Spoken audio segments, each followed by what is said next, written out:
We've all heard the saying, desperate times call for desperate measures, but sometimes people go too far when the times are tough, and the bad economy is really putting a lot of pressure on families right now. But there are ways that you can keep your head up. Joining me now with more, and this morning's Moms First is Jay. Thanks for being here again. Thanks. We appreciate it. And I don't know if we have that video. I really want to start off with this video. There's a story that happened last week.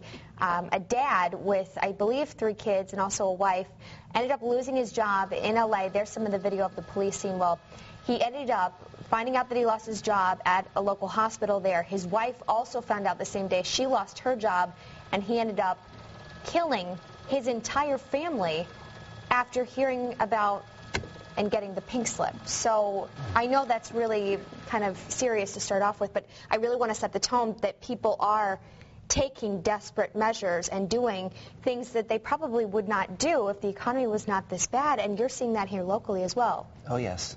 And, you know, we have to start with reality. It does feel that bad to many, many people all over the world. And actually the way to regain your sense of humor is to start with the truth of how bad it feels and accept things that you can't change and grieve that loss, but you can't stay there.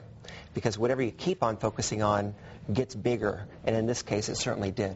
So how do you keep that from manifesting so much? I mean, say you get a pink slip, say one of your family members comes home and says, I just lost my job. How do you handle that as a family? Not only mom and dad, but also the kids. Well, it has happened to me, and it's on the website is an article that I wrote just about that very thing. And it is difficult. You go through this roller coaster of emotions. It is like someone died, literally, because lots of hopes and dreams just go down the toilet just like that.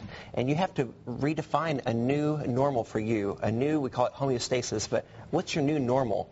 And it stinks for a while, but you can reclaim a sense of hope and meaning and joy even in these times. You mentioned finding the positive out of the little things. What sort of things should you try and pay attention to despite things being really rough?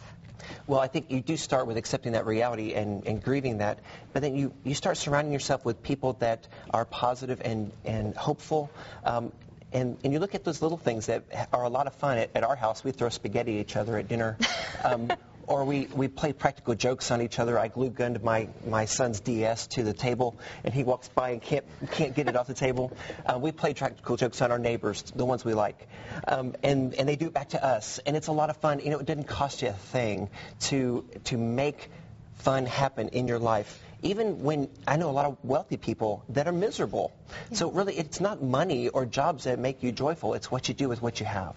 So, I mean, you can watch The Economist on all the news outlets saying, you know, it's going to get worse before it gets better. How do you handle that emotionally as a family, and also just personally? How do you go through that and say, will I have a job? I have a job right now, but will it be secure in 2 months? Or will they downsize and will I lose it? How do you know? Well, if you don't know.